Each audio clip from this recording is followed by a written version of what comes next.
Go. Bonjour, mon nom est Christian Coury et aujourd'hui nous rencontrons Brandon. Salut Brandon. Salut Christian, je suis un joueur des Canadiens de Montréal dans la LNH. Maintenant, nous allons poser quelques questions à Brandon. La première question est, à quel âge as-tu commencé à jouer au hockey et pourquoi l'avez-vous continué jusqu'à ce jour? J'ai commencé à jouer au hockey à l'âge de 5 ans.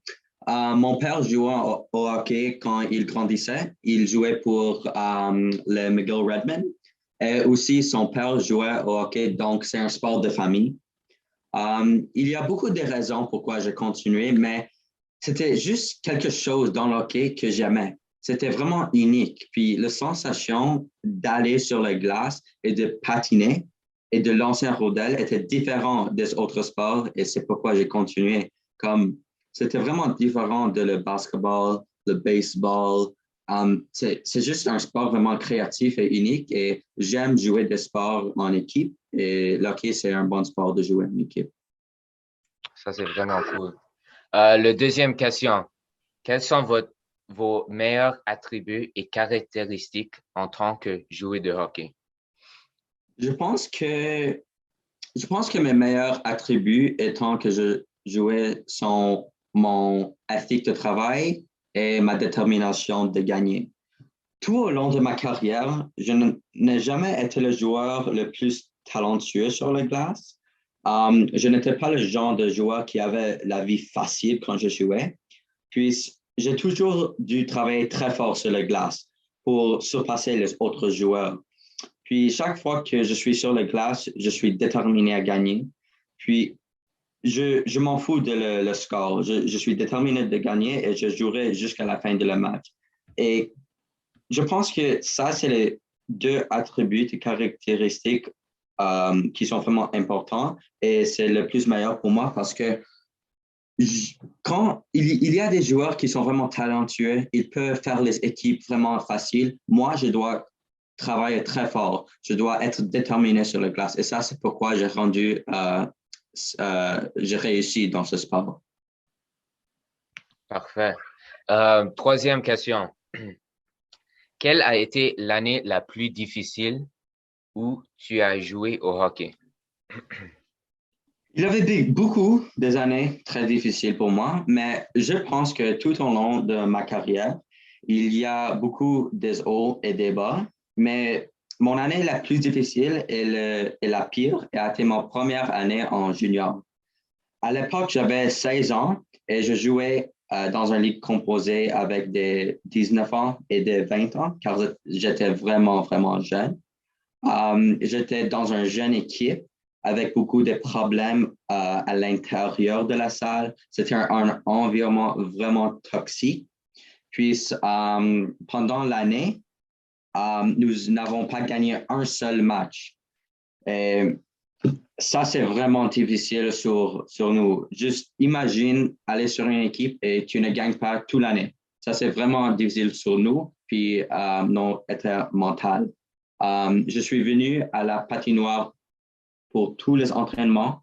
J'allais à la patinoire pour tous nos matchs, car ça montre qu'on était déterminé d'aller, même si on sait qu'on ne va pas gagner. Comme ça, c'était vraiment, vraiment une année comme très, très difficile pour nous.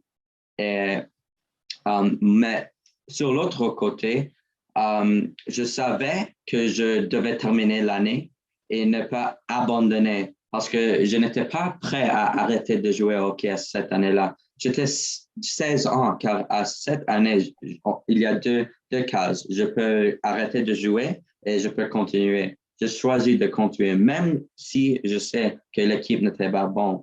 Et ça, c'est une autre chose pourquoi j'ai réussi parce que j'ai continué, j'ai pas abandonné. Et ça, c'est aussi un caractéristique très important que je n'ai pas abandonné mon équipe. Ouais. Ah, ça, c'est magnifique. Ouais.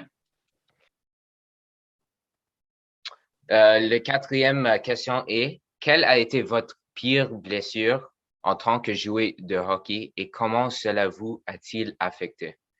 Ça, c'est une très bonne question. Merci. J'ai subi de nombreuses blessures tout au long de ma carrière. Je dirais que ma pire blessure est quand je me suis séparé de l'épaule lors du premier match de la saison. J'ai dû récupérer pendant 3 mois. Et puis, quand j'ai revenu, j'ai joué 5 matchs. Et après 5 matchs, sur le 5e match, j'ai cassé mon clavicule sur le même épaule. Wow. Car j'étais fini toute la saison. Et ça a vraiment affecté parce que j'ai travaillé très fort de faire cette équipe. C'était la première étape de comme succès dans un sens. Puis mon saison était finie comme ça. Car aussi pour moi, mentalement maintenant, quand je joue, il y a quelques positions quand je suis sur le glace que je suis effrayé parce que je ne veux pas casser ou séparer mon épaule encore. Parce que quand tu joues le hockey et tu es dans un bon rôle et tu as une blessure, tu es c'est vraiment difficile sur nous parce que tu vois ton équipe avoir beaucoup de succès et tu n'es pas là. Et ça, commence à affecter moi. Excellent. Le 5e question est quel est un aspect de votre jeu que vous aimeriez améliorer? Oh, OK. Une chose dans mon jeu que j'aimerais améliorer, je pense que ça serait ma vitesse sur la glace. Quand je patine, c'est très bon et je suis très rapide sur la glace, mais je veux être plus rapide. La plupart des joueurs de hockey comme normaux, ils diraient qu'ils préféraient avoir un meilleur coup de hockey ou de meilleures mains. Mais si tu demandes un vrai joueur de hockey qui a réussi dans ce sport, okay, ils vous diront qu'ils veulent être plus rapides sur la glace. Tu peux avoir beaucoup de bonnes mains, un bon shot, mais si tu n'es pas vite, ça sert à quoi? Ça sert à rien. Moi, je suis très rapide sur la glace. C'est un avantage pour moi. Mais si tu demandes à tous les joueurs de hockey, ils veulent être plus rapides et plus rapides parce que c'est un avantage dans tout l'aspect de le jeu, dans la zone offensive, dans la zone défensive. Même si tu n'as pas la rondelle, d'être le plus rapide, c'est un bonus sur la glace. Et comme moi, je suis rapide, mais aussi les autres joueurs, ils veulent être rapides. Comment je dis, le gap maintenant, comme tout le monde est à le même niveau et tout le monde est rapide. À le niveau de la LNH, tout le monde est rapide. Tout le monde a des bonnes mains. Car maintenant, je veux être plus rapide pour que j'aie plus de succès dans le jeu. C'est vraiment excellent. Le 6e question, et ça c'est la dernière question qu'on a aujourd'hui, c'est quelle est la chose que vous diriez aux jeunes joueurs de hockey qui vous admirent? Si je devais dire une chose aux jeunes qui me considéraient comme un modèle, serait de toujours se donner 100% sur la glace. Ça, c'est une chose très importante. Même pas dans le sport, dans ton vie, avec ton famille, avec tes amis, c'est de toujours donner 100%. Comme de donner 100%, ça demande aucun de talent et c'est quelque chose que tout le monde n'a pas. Il y a des personnes qui ont ça, qui juste donnent 100% n'importe quoi, et il y a les autres qui n'ont pas. Se donner à 100% et ne pas abandonner sont des caractéristiques que les jeunes doivent penser parce que les entraîneurs, les personnes, ils regardent à ça. De donner 100% et de donner tout ton effort sur la glace, c'est quelque chose c'est quelque chose de mental. C'est un choix de toi si tu veux faire ça.